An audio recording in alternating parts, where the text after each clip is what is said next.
So let's switch over to capturing demand. And I think capturing demand is where B2B marketers spend most of their time. And I also want to make everyone aware that the only way, or really the best way to create opportunities for yourself and for your team to create demand is if you really nail the capturing demand part first. So yes, we're doing a whole ton on the brand side with metadata right now, and we feel like we're on the cusp of something awesome. But the only way that we were able to get ourselves in that position in the first place was if we nailed the capturing demand part. So if you do this well, then you can worry about creating demand. But if you jump in right away and just worry about creating demand, you're going to be, the marketing leader that's in that stat for how short their tenure is.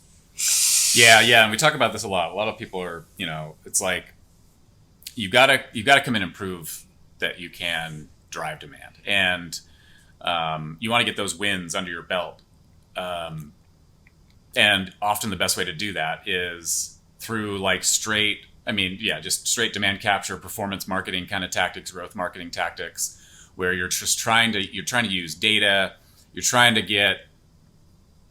You're basically trying to get people to go from cold through warm, as fast as possible, but people that are already pain aware, they're already knowing they need a solution. Maybe they already have one, They already have a solution and they're not happy with it. And so, I can't remember what the actual question was getting into it, because I started talking about these other things. You can't remember it because I didn't ask one just yet. But first question, what would you say your goals are as a marketer or at the company level for capturing demand?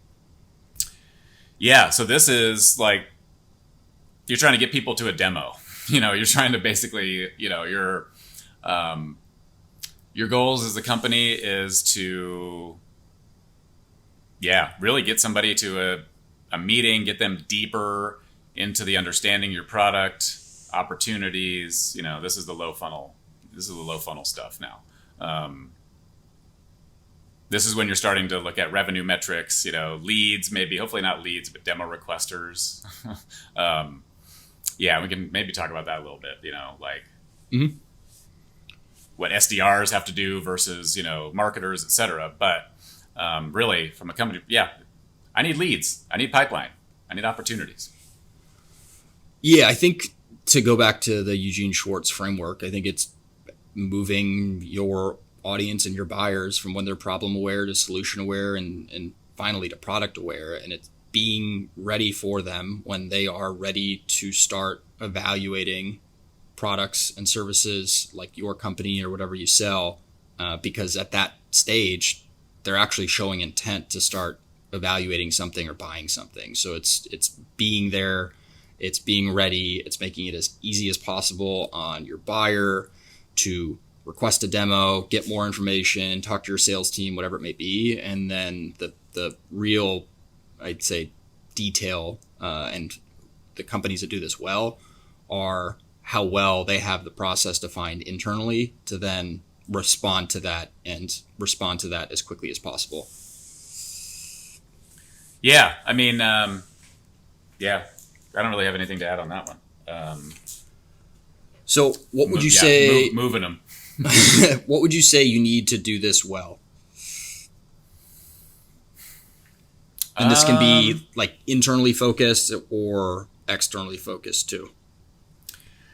So let's see. There's a lot of things. I mean, I think generally this is an area where you want to be good and fast with using data to determine what's working and what's not. These are areas usually where, when you're in the capture side, a lot of the things you're trying to do are digitally trackable, you know what I mean?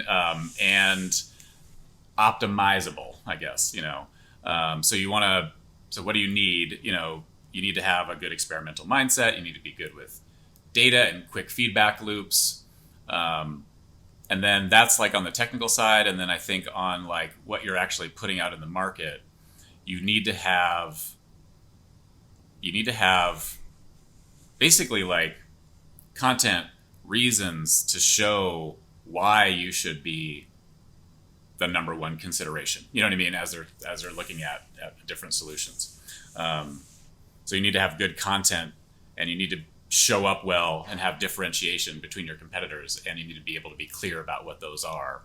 And then all the way down to like, this is an area where personalization really helps too. So now you really want to personalize, you know, so you got to be good at, I'd say, what do you need? You got to be good at personalization, which is kind of goes back to data, being good with data. Yeah, I think the two other things that I would add would be, one, having legit third-party validation that usually comes in the form of reviews. So having reviews in the first place is a great place to start on G2 or Trust Radius or whatever it may be.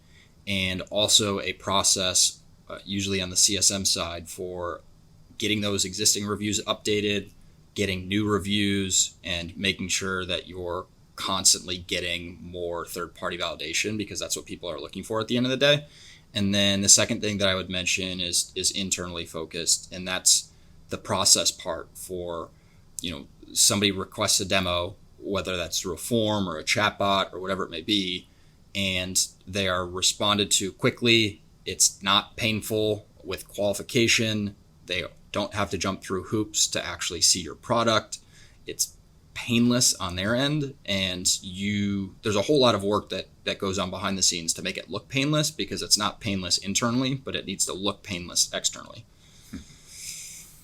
Yeah, no, I agree. Yeah, anything you can do to like really, like you said, make that experience efficient, you know, be there when they need you with what they need from you, not be pushy, but yeah, like you said, let them take themselves through it. And make sure you're there when and where they need you with the content that they need to get, you know, to keep going. And respect that, like, they can make their own decisions, you know what I mean, and kind of take that approach. But yeah, all this is really kind of erring towards, it's really like that selection, you know what I mean? Like, kind of erring towards selection. You know, we know they're going to choose something. So like, what do we need to put in front of them? Where do we need to be so that they choose us?